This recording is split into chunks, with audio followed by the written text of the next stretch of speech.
A Ponte vai jogar às 19h30. O jogo é hoje no Majestoso. Alcançar a 4ª vitória consecutiva. Ninguém pensa em outro cenário no Majestoso. Se a gente conseguir fazer 3 pontos, a gente dá um salto muito bom, muito intenso a nível de classificação. Então, agora só que amanhã termina a novela, né? Amanhã termina a novela, não se fala mais nisso.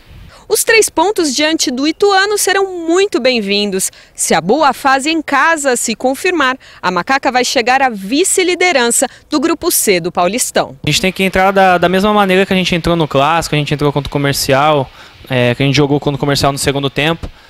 Então, bem porque valem os 3 pontos. Apesar do futebol apresentado no último jogo ter ficado longe do desejado, o técnico Vadão não enrola ao definir a equipe que entra em campo logo mais. O Adriano e o Bruno não têm condição de voltar ainda, então a gente vai repetir a mesma formação inicial do jogo do São Paulo. O Ituano passa por um momento semelhante ao da Ponte. Não começou bem o campeonato, mas está em ascensão nos últimos jogos.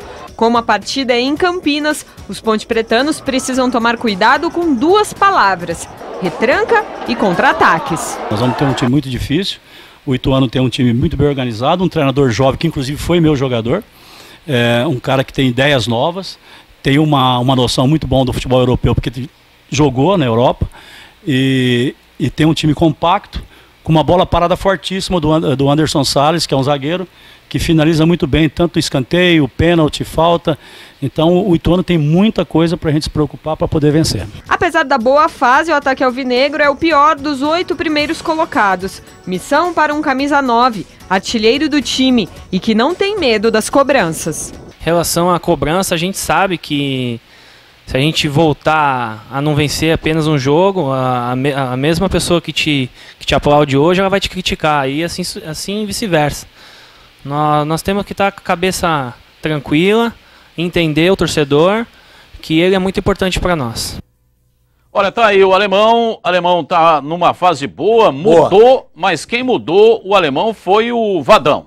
O Vadão falou ali, né, sobre essa situação. A Ponte vive uma jornada muito boa, né? Tava no inferno e de repente pulou para o céu. Mas o responsável por isso é o Vadão. O Vadão mudou o posicionamento do Alemão. O Alemão estava jogando lá dentro da área, não é centroavante, não é pivô. Não, é de costa, pô. De costa.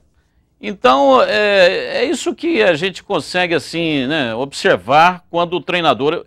O treinador, ele é o sujeito que consegue extrair do jogador o melhor potencial dele.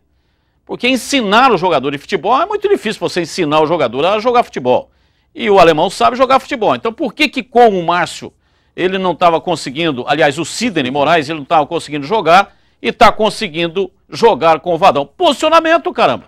Mudou o posicionamento, ele é o artilheiro da Ponte no campeonato com 3 gols. É verdade. E o Alemão, inclusive, além de fazer os gols que ele vem fazendo, que ele é o 9, então ele é cobrado por gols, mas ele prepara muito, né? Ele prepara muitas jogadas, ele sai um pouco. Quando ele vê que a marcação está muito apertada, ele já tem a característica de sair da área, ele volta um pouco mais. E digo mais, viu? O dia que a Ponte tiver um pivô e optar por jogar com a referência, o Alemão tranquilamente disputa a posição como um homem de chegada do meio para frente, né? Como um dos articuladores da equipe, porque ele tem qualidade para isso.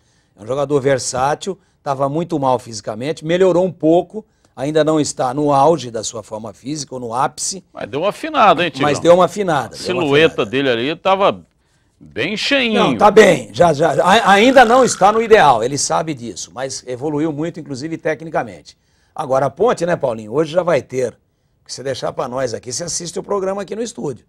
A Ponte... Não, para nós não, quem fala sem parar é você. Ronaldo, ele é o apresentador. Você que fala o tempo todo sem parar, não dá oportunidade, fica aqui o Paulo do Vale assistindo você falando. Ele é o apresentador e ele quer comentar o programa e eu que falo demais. Eu não comentei nada. Não, você não começou a falar... O que você fez agora foi o quê? Você deu um boletim? Ah, eu fiz um... Dizendo que o Alemão... Um preâmbulo para... ele não jogava. Eu fiz um preâmbulo para introduzir. Ah, que você não introduz nada, cara. Eu introduzi você agora. O negócio é o seguinte, eu estava preparando aqui o discurso para dizer que jogava de costa, então você comentou tudo. Você parece aquela velha da Praça da Alegria, do Manuel da Nóbrega. Eu vou dizer um negócio pra você, o cara falava o livro inteiro e depois... Olha, o que é isso? Olha você lá. Eu vou ler o livro, você conta o livro inteiro pra mim e depois fala se eu quero comprar o livro. Né? Olha, é o seguinte, a Praça da Alegria... A Praça da Alegria, não é a Praça acabou Nossa. faz uns 50 anos. Mas isso era da época ainda do Manuel da Nóbrega. O pai do Carlos Alberto. O filho do Manuel da Nóbrega já está com 108 anos, que é o Carlos Alberto de Nóbrega. E o pai era melhor que o ele. Enio Vivona, que trabalha aqui na Rádio Educador FM. Aliás, um grande abraço para o Enio, que trabalha lá na Praça Nossa. E ele disse que o Carlos Alberto de Nóbrega já tem 108 anos. É a idade dele. Voltando aqui ao tema, Paulinho, a ponte vai com o mesmo time. Paulinho, então você fala Paulinho, então deixa ele falar, pô.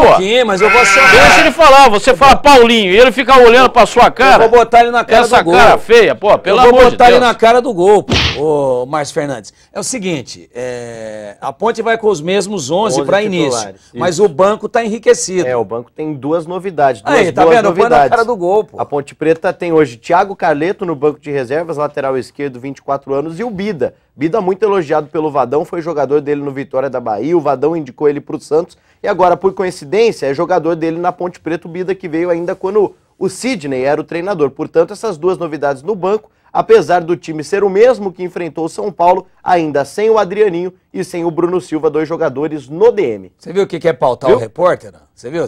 Você rola, o cara é bom, pô. E que mais aí? Fala mais aí. Você rola, ele gosta. Quer ver? Vou pedir outra. Agora eu vou rolar outra pra ele, redondinha. Então vai lá, vamos ver. Redondinha. Por exemplo, o Magal, lateral esquerdo, no primeiro tempo do jogo contra o São Paulo, ele foi mal no apoio. Mas no segundo tempo, ele conseguiu fazer uma cobertura importantíssima em duas oportunidades do Sacomã e defensivamente foi bem. Seria por isso que ele está sendo mantido, apesar do Carleto ter vindo para ser titular? Bom, isso faz um sentido, mas a gente sabe que o Vadão, como ele trabalha, ele não queima atletas, como é o caso do Tchô hoje, mantido no time titular, é o caso do próprio Magal. O Magal, ele deixa a desejar, você é um dos críticos do Magal, né? Não, crítico quando ele não vai bem, quando ele vai bem a gente elogia, né? Sim, o Magal, claro. Esse é o Sidney. Esse é o Sidney, não o Magal lateral esquerdo. Já pensou o Batista narrando e tinha o Sidney Moraes e o Magal? Ia falar lateral. E ele, do jeito que anda xarope, ó, mistura tudo, vira isso aí, ó. Olha lá. Quero vê-la sorrir. Termina, Paulinho, por favor. Bom, já terminou? Não, eu terminei. Só falar a respeito dos ingressos, né? O torcedor compra na promoção R$20 a meia entrada com a camisa da Ponte Preta, jogo às 7h30 da noite no Majestoso. Olha, eu vou dizer um negócio pra você, o cara é fortão, valentão, até ele perceber que a barata é voadora. Eu quero ver.